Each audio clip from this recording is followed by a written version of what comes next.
दोस्तों, मैंने वोट कर दिया है। दिल्ली में किसकी सरकार बने इसके लिए, और मैंने ये वोट किसको किया है आपको सुनकर बड़ा आश्चर्य होगा। मैंने ये वोट भारतीय जनता पार्टी को किया है। जिंदगी में पहली बार मैंने भारतीय जनता पार्टी को वोट किया है। क्यों किया है, इसके पीछे बहुत सारे रीजन हैं। अब तक मुसलमानों पर एक एलिगेशन ये लगता रहा कि भारतीय जनता पार्टी को हराने के लिए मुसलमान वोट करता है, लेकिन ये मैंने वोट इसलिए किया आज बीजेपी को कि दिल्ली के अंदर बीजेपी जीते। और भी इसके पीछे रीजन है, आप मुझसे कमेंट कर सकते हैं, बात कर सकते हैं। बहुत शुक्रिया। दर्शक শুনলেন অল ইন্ডিয়া ইমাম অ্যাসোসিয়েশনের তরফ থেকে এই বক্তব্য রাখা হয়েছে। এটা গতকালকের ভিডিও। উনি বললেন যে আপনারা হয়তো শুনে আশ্চর্য হবেন, আমি কিন্তু ভোটটা বিজেপিকে দিয়েছি, এবং কারণগুলো যেগুলো বলছিলেন তার মধ্যে যেটা সবথেকে গুরুত্বপূর্ণ, যে একটা মনে করা হয় যে মুসলমানরা বিজেপিকে হারানোর জন্য ভোটটা দিয়ে থাকেন, মানে যাদেরকে ভোট দিলে বিজেপি হারবে তাদেরকে ভোট দেন। কিন্তু আমি বিজেপিকে ভোটটা দিয়েছি বিজেপি জিতবে, মানে বিজেপিকে জেতানোর জন্য ভোটটা দিয়েছি। মিথ ভাঙছি। যে অভিযোগটা করা হয়ে থাকে যে মুসলিম মানি অ্যান্টি বিজেপি, আমি মুসলিম, আমি বিজেপিকে ভোটটা দিয়েছি। আরও অনেক সব কারণ রয়েছে, যারা জানতে চান কমেন্ট করবেন বা কথা বলবেন, সেটাও উনি বললেন। আমি দর্শক জানি না এই ইমাম সাহেবের কী নাম, কোথাকার ইমাম, তবে উনি কিন্তু এটা বলেছেন এবং এটা সোশ্যাল মিডিয়াতে খুবই ঘুরছে। তবে দর্শক, উনি যে কথাটা বলেছেন কথাটা কিন্তু ঠিক। বিজেপির একটা বড় অংশ তাই মনে করে যে মুসলিম মানি হচ্ছে অ্যান্টি বিজেপি, এরা আমাদেরকে ভোট দেবে না। সেই জন্য দেখবেন তারাও ওই দিকে ঐক্যবদ্ধ হওয়ার জন্য ডাক দিচ্ছেন, হিন্দু জাগো, জাগো হিন্দু জাগো। আমাদের বাংলাতেও দেখবেন চলছে। আগে কিন্তু এসব স্লোগান মানে হতো না, এখন চলছে। তারা যেন কোথাও বুঝে নিয়েছেন যে মুসলমানরা আমাদেরকে ভোট দেবেন না, ওরা ওই দিকেই থাকবে, বরং আমাদের এই দিকের ভোটটাকে ঐক্যবদ্ধ করি, তাতে হয়তো লাভ হতে পারে। সেই জন্যে তারাও বলছেন। তো ইমাম সাহেব যেটা বলার চেষ্টা করছেন যে এই যে ধারণা তৈরি হয়ে গেছে এটা ঠিক না। আমি বিজেপিকে ভোটটা দিয়েছি, প্রথমবার ভোটটা দিয়েছি, জেতানোর জন্য ভোটটা দিয়েছি। আমি জানি না এই ইমাম সাহেবকে এবার কি বলা হবে আমাদের বাংলা থেকে বা বাংলাদেশ থেকে। ইনারও ইমান নিয়ে প্রশ্ন তোলা হবে কিনা কে জানে। হয়তো কেউ বলবেন উনি মুসলিম না, কলঙ্ক বলতে পারেন। কিন্তু সেটা বললেও আমি দর্শক যেটা কোথাও মনে করি যে সত্যি এই মিথ যেটা, সেটা ভাঙা দরকার এবং মুসলিমদের মনের মধ্যে একটা পরিবর্তন আনা খুব প্রয়োজন রয়েছে। মুসলমানরাও সত্যি বিজেপিকে অ্যান্টি মুসলিম ধরে নিয়ে তারাও যাচ্ছে তাই করে বলার চেষ্টা করেন এবং ভোট তো দেন না, ভোট দেন না। আমাদের বাংলাতে আরও এটা প্রকট। কিন্তু এইভাবে চললে কি মুসলিম কমিউনিটির কোনো লাভ হবে? লাভ হবে? লাভ হচ্ছে। এই যে কেন্দ্রে যে বিভিন্ন সব পদক্ষেপ নেওয়া হচ্ছে, বিল আনা হচ্ছে, কিছু লাভ হবে তাতে? কি করবে? ক্ষোভ বিক্ষোভ দেখাবে, একটা জায়গায় অবস্থান করবে, দুটো বক্তব্য রাখবে। ওই অ্যান্টি পলিটিক্যাল পার্টির কিছু ফায়দা হবে। যেমন বাংলাতে প্রতিবাদ হলে তৃণমূলের খানিকটা ফায়দা হবে, কারণ মুসলিমরা ঐক্যবদ্ধ হয়ে থাকবেন। কিন্তু অবস্থার পরিবর্তন ঘটাতে পারবেন সেই ক্ষমতা আছে? নেই। মুসলিমদের সেই পাওয়ার নেই।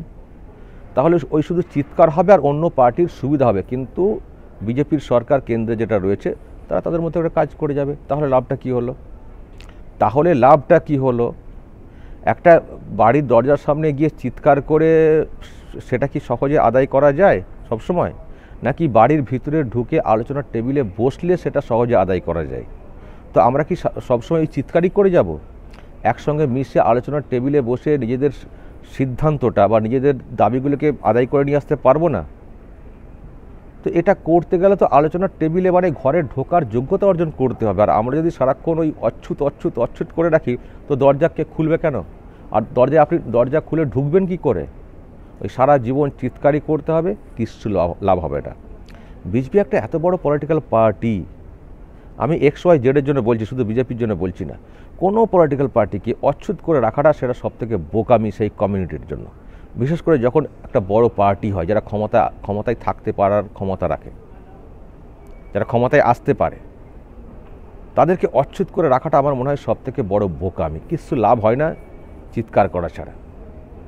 আর একটা মাথায় ঢুকে গেছে বাবরি মসজিদ ভেঙে রাম মন্দির, পারবেন সেটাকে সমাধান করতে?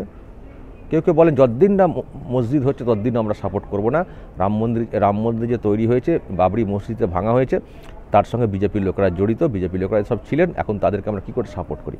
অদ্ভুত ব্যাপার।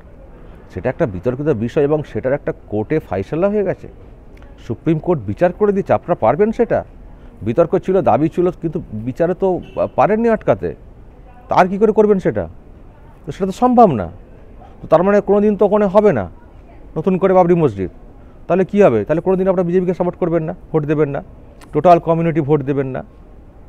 মানে বিভাজন হতে পারে কমিউনিটির মধ্যে, কেউ এ পন্থী সেই পন্থী হতে পারে, কিন্তু মুসলিম মানেই অ্যান্টি বিজেপি বা বিজেপির সপক্ষে কেউ কথা বললেই তিনি অ্যান্টি মুসলিম, তাকে মুসলিমের কলঙ্ক বলে দেওয়া। যেমন আমাকে বলা হয়, যেহেতু আমি তৃণমূল কংগ্রেসের সমালোচনা করি, তার মানে ওখানে বিজেপির পক্ষে হয়তো কিছু কিছু চলে যায় বক্তব্য, আমাকে বলে দেয় অ্যান্টি মুসলিমের কলঙ্ক, ইমান নেই।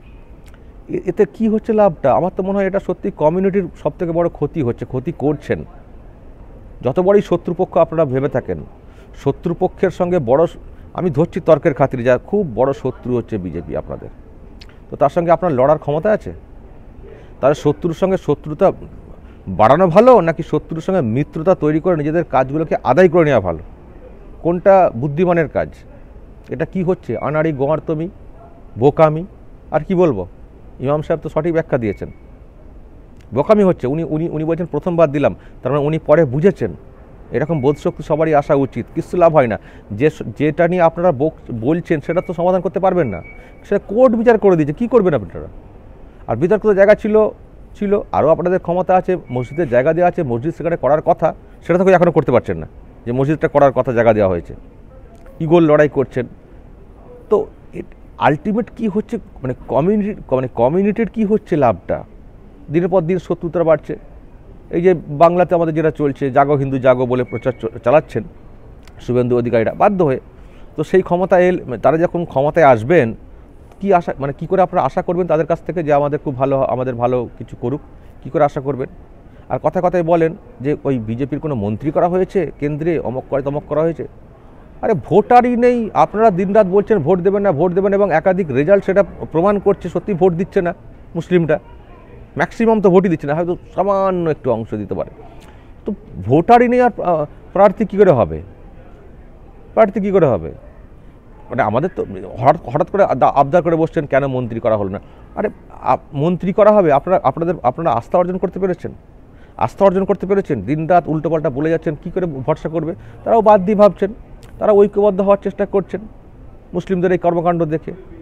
তা আমার প্রশ্ন যে আলটিমেটলি লাভটা কী, মানে কী হচ্ছে কমিউনিটির লাভটা কী হচ্ছে? চিৎকার করে ওই কিছু পলিটিক্যাল পার্টির সুবিধা হচ্ছে, যেমন বাংলাতে তৃণমূল কংগ্রেসের সুবিধা হচ্ছে, আরও কিছু জায়গায় হয়তো কংগ্রেসের সুবিধা হচ্ছে, এইসব হচ্ছে লাভ। কিছু কমিউনিটির কোনো লাভ হচ্ছে না। বিজেপির যে পাওয়ার, যে ক্ষমতা, দেখছেন তো রেজাল্ট সব কী হচ্ছে, একটার পর একটা রাজ্যে ফের জিতছে। তো কী করে আটকাবেন বিজেপিকে? সেই জন্য আমার বক্তব্য যেটা, XYZ যে কোনো পার্টি হোক, তাদেরকে পলিটিক্যালি ভাবা উচিত, পলিটিক্যালি তাদেরকে নেওয়া উচিত, তাদের ক্ষমতায়, তাদের সম্ভাবনার কথা ভেবে তাদেরকে সমর্থন বা বর্জন যেটা করা উচিত। নিজের ভালো, মানে একটা সরকার ক্ষমতায় এলে নিজের ভালোর ব্যাপারগুলো সবার আগে ভাবতে হবে এবং তার জন্য তাদের সঙ্গে সহমত হয়ে চলতে হবে। আমি বলছি বিজেপি খুব খারাপ, এই করছে সেই করছে, সেটা ওই বাইরে বসে চিৎকার না করে ওদের সঙ্গে মিশে গিয়ে ঘরে গিয়ে বলুন না, বন্ধু হিসেবে আবদার করলে সেটা তো আরও বেশি গ্রহণযোগ্য হবে। এটা আমার স্ট্রেট কাট কথা। বিজেপি যেহেতু পাওয়ারে আছে, আমি সেই জন্য বলছি, যদি অন্য কেউ থাকতো আমি সেক্ষেত্রে বলতাম, শুধু বিজেপির হয়ে বলছি তা না। আমার কাছে বক্তব্য হচ্ছে কমিউনিটির ভালোর জন্যে আমাদেরকে যাদের সঙ্গে থাকলে হয় তাদের সঙ্গে থাকতে হবে। দিনরাত চিৎকার করে জীবন কেটে গেল, কিছু লাভ হলো না, কিছু তাতে লাভ নেই। ওই কিছু অন্য পলিটিক্যাল পার্টির ফায়দা হবে, তাদের পকেট মোটা হবে, এর বাইরে আপনার কিচ্ছু হবে না, আপনাদের কিচ্ছু হবে না। ধর্মীয় অন্ধত্ব, গোড়ামি আর ভুল ধারণা, আর যেগুলোর কোনো সমাধান দেখতে পাওয়া যাবে না, সেগুলো নিয়ে ফালতু পুষে বসে থাকা, এই করে থাকলে কমিউনিটির কোনো লাভ হবে না, এটুকু বলা যায়। ফলে ইমাম সাহেবের এই বক্তব্য আমার মনে হয় গ্রহণযোগ্য। আমি জানি না এটা নিয়ে আবার কি বলবেন বাংলার ইমামরা, যাই হোক, যা বলার বলবেন। বাংলার ইমামরা মানে ইমাম সাহেবরা তো ওই করেন, শুধু তৃণমূল কংগ্রেসের সুবিধা যেগুলো হয় সেগুলো নিয়ে তারা বক্তব্য রাখেন, সেগুলো নিয়ে পাশে দাঁড়িয়ে পড়েন। তৃণমূল কংগ্রেসের কেউ যদি কোনো অ্যান্টি মুসলিম কর্মকাণ্ডও করে ফেলেন, তাতেও দেখি কেউ কথা বলেন না বাংলার ইমাম সাহেবরা। এতটাই তারা ভাতাতে সন্তুষ্ট হয়ে থাকেন। ম্যাক্সিমাম ইমাম, হয়তো কয়েকজন চুপ থাকেন বা হয়তো টুকটাক কোথাও হয়তো বলে থাকেন, কিন্তু ওভারঅল দেখি ওই কেস। যাই হোক, নিজেদের মানে কথায় আছে পাগলেও নিজের ভালো বোঝে, পাগলেও নিজের ভালো বোঝে। সব দিক বিবেচনা করে মুসলিম কমিউনিটির আমার মনে হয় নতুন করে ভাবা উচিত। এটা হচ্ছে আমার ব্যক্তিগত মত। এবার দর্শক, যদি আপনাদের কিছু বলার থাকে অবশ্যই বলবেন, যা বলার কমেন্ট বক্সে নজর রাখবেন আরামবাগ টিভিতে।